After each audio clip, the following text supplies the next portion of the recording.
시청자 여러분 안녕하십니까? 군산시정 뉴스입니다. 군산대학교가 과기부가 주관하는 인공지능 학습용 데이터 구축 사업에 선정됐습니다. 드론과 스마트폰을 이용해 만경강과 지방 하천에 버려진 쓰레기 데이터를 수집하는데요. 이를 통해 인공지능이 하천에 버려지는 쓰레기를 실시간으로 확인하고 쓰레기 투기를 방지할 수 있는 시스템을 구축할 예정입니다. 익산과 군산을 따라 새만금으로 흐르는 만경강. 멸종위기종과 천연기념물이 서식하는 생태보고로 알려져 있습니다. 하지만 만경강 일대에는 이전부터 무단 투기되는 쓰레기들로 몸살을 앓아왔습니다. 이 쓰레기들은 하천을 따라 새만금으로 흘러들어가 해양 쓰레기가 되는 등 환경 문제를 일으키고 있습니다. 생활 쓰레기, 음식물 쓰레기, 지나가던 외부인들이 버리는 투기 쓰레기, 트럭을 싣고 와서 전자제품이나 가구 등 같은 경우도 버리고 가거나 그런 경우도 있고요. 지속적으로 발생하는 쓰레기 문제를 해결하기 위해 군산대학교가 인공지능을 이용한 데이터 구축에 나섭니다. 군산대는 과기부가 주관하는 인공지능 학습용 데이터 구축 사업에 선정됐습니다. 이번 사업으로 만경강과 6개 지류 하천의 쓰레기 이미지를 수집합니다. 군산대는 강살리기 추진단과 함께 올해 12월까지 드론과 인력을 활용해 약 236km의 하천에 버려진 쓰레기 20만 장을 촬영합니다. 이를 인공지능에 학습시켜 쓰레기를 분류할 수 있는 소프트웨어를 개발해 환경보호 사업에 활용할 예정입니다. 향후 인공지능을 활용해 실시간으로 하천에 투기되는 쓰레기를 확인할 수 있을 전망입니다. 보이지 않는 곳에 투척을 했을 때 이것까지도 추적할 수도 있는 그 백데이터로 이용할 수가 있어요. 그래서 장기적으로는 쓰레기 발생 자체를 줄일 수 있는 아주 중요한 기초 연구라고 생각할 수 있습니다. 군산대는 이번 사업으로 새만금과 만경강 일대 환경보호에 도움을 주는 한편 인공지능과 데이터 분류 기술 향상에도 기여할 것으로 기대했습니다. 어떤 영상 데이터냐에 따라서 굉장히 다르거든요. 그리고 학습 기법도 약간씩 달라지고요. 특히 하천 쓰레기들은 어떻게 인식하면 더 정확도를 높일 수 있다, 정확하게 식별할 수 있다는 기술적인 측면에서의 고도화 작업이라든가 이런 게 가능할 것 같고요. 불법 쓰레기 투기로 생태계를 위협받고 있는 만경강. 군산대의 데이터 구축으로 환경보호에 유용한 기술이 새로 도입될지 관심이 쏠리고 있습니다. 그린수소 생산설비와 중장비 부품 제조기업인 주식회사 EN하이솔루션과 주식회사 강진산업이 새만금에 투자합니다. 새만금개발청은 17일 EN하이솔루션 강진산업과 투자 협약을 맺고 152억 원을 들여 새만금에 공장을 짓습니다. 그린수소 생산설비 업체인 EN하이솔루션은 오는 10월 새만금 산단 2만 9천 제곱미터 용지에 100억 원을 투자해 공장을 착공하고 직원 42명을 채용할 계획입니다. 중장비 부품 제조기업인 강진산업은 다음 달 새만금 산단에 52억 원을 투자해 공장을 착공하고 직원 36명을 채용하기로 했습니다. 전북도가 추진해온 새만금 곡물 전용 비축시설 건설이 가시화될지 주목됩니다. 전북도에 따르면 정부는 지난 4월부터 식량식품 종합가공복합 단지 조성을 위한 곡물 전용 비축시설 확충 타당성 조사 연구 용역을 진행하고 있습니다. 도는 그동안 새만금의 미래 식량 안보 강화를 위해 식량 콤비나트를 대안으로 제시해왔고 대규모 토지가 필요하다는 측면에서 최적지로 조명되고 있습니다. 농림축산식품부는 이달 용역이 마무리되면 올해 안에 예비 타당성 조사를 신청할 방침입니다. 군장항의 수심을 확보하기 위한 효율적인 준설 방안이 마련될 전망입니다. 군산지방해양수산청은 비용 대비 효과가 높은 준설 공사를 하기 위해 6억 원을 들여 군장항 적정수심 타당성 검토 용역에 들어갔습니다. 용역은 군장항의 퇴적 양상을 고려하고 항로의 적정 수심을 산정해 군장항의 유지준설 공사 시행 기준을 마련하게 됩니다. 한편 군장항의 준설은 매년 100억 원의 예산을 들여 준설 공사를 추진하고 있지만 별다른 효과를 보지 못하고 있습니다. 군산형 일자리 참여 기업들이 연구개발 기술 성과를 공동 활용하는 데 합의하면서 전기차 클러스터 조성에 탄력이 붙을 것으로 기대됩니다.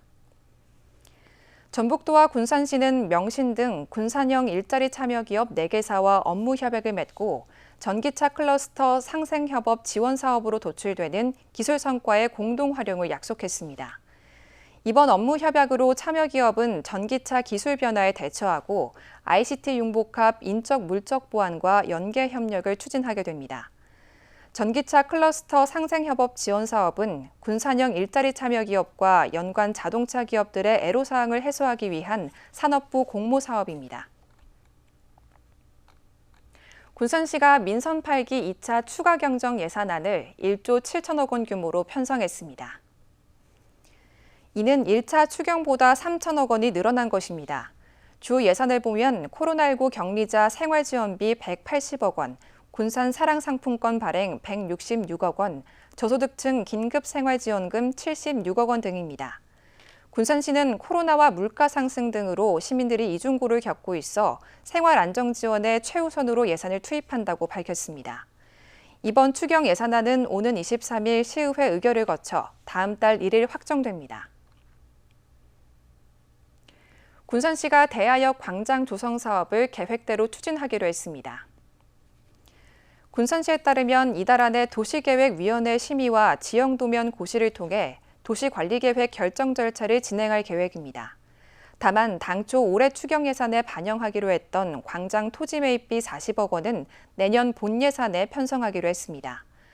시는 오는 2028년 착공 예정인 새만금항 인입철도 사업에 대하역 광장 조성 사업이 포함될 경우 사업비 증액으로 예비 타당성 조사를 다시 받아야 할 상황인 터라 국토부와 협의를 진행하고 있습니다. 군산 하재마을에 600년 된 팽나무가 1년 전 시민들의 노력으로 전북도 기념물로 지정됐습니다. 하재 팽나무가 최근 드라마에 나온 소덕동 팽나무로 다시 주목받고 있는데요. 군산에서도 도 기념물에 그치지 않고 천연 기념물로 지정해야 한다는 목소리가 확산되고 있습니다. 군산 미군 부대와 맞닿은 하재마을.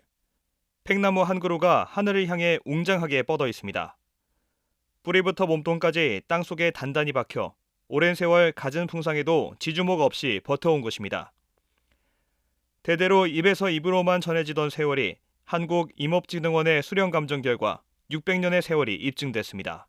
이 역사를 보존하기 위해서는 추후에 문화재로 이렇게 가야 됩니다. 근데 문화재로 가게 되기 위해서는 기존의 보수가 600년이라는 것을 객관적으로 고증할 수 있는 기록이라든지 객관적인 증빙을 해줘야 하는데 지금 현재 고증할 수 있는 기록은 존재하지 않습니다. 그렇기 때문에 과학적인 방법을 통해서 시도를 한 거죠.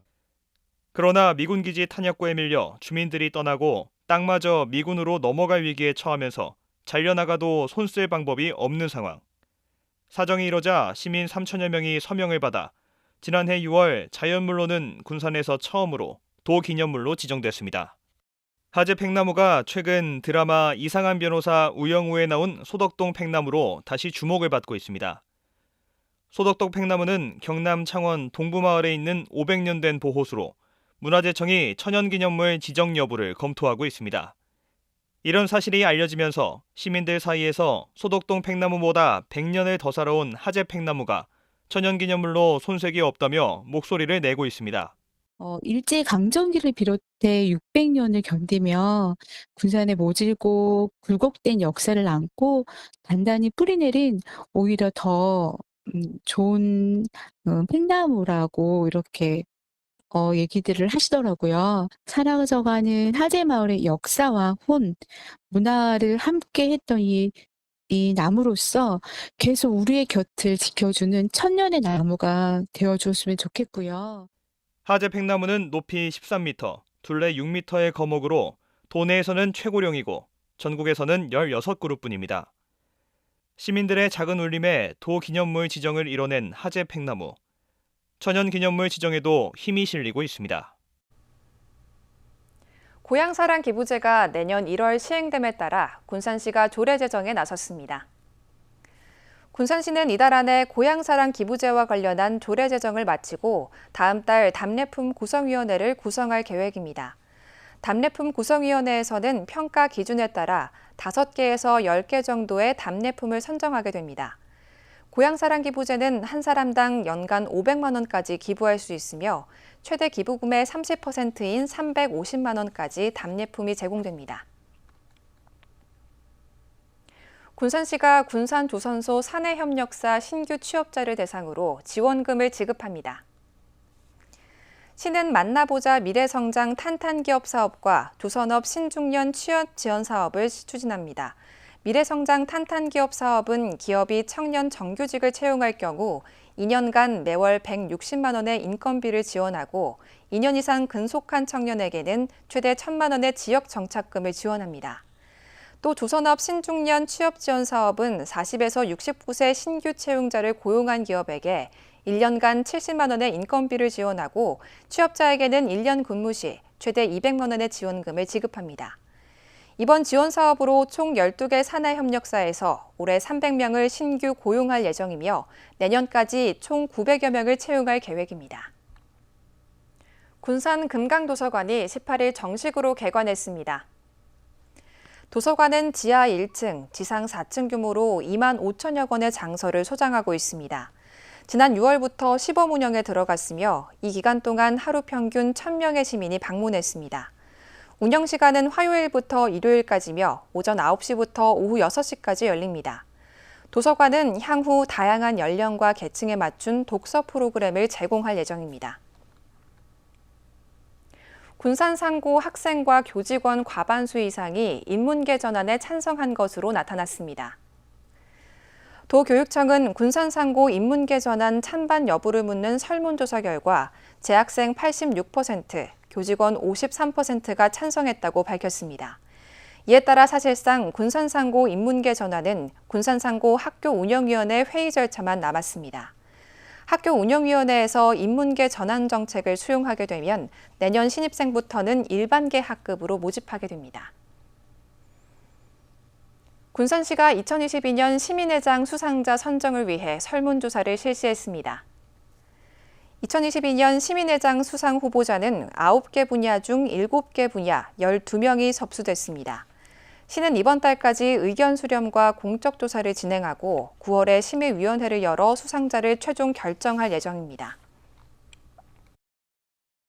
다음은 읍면동 소식입니다.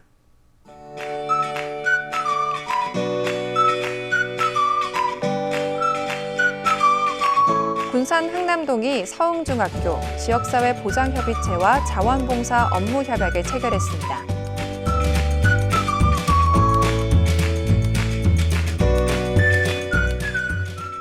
군산 구암동이 관내 독거노인과 어려운 이웃 25가구에 삼계탕을 전달했습니다.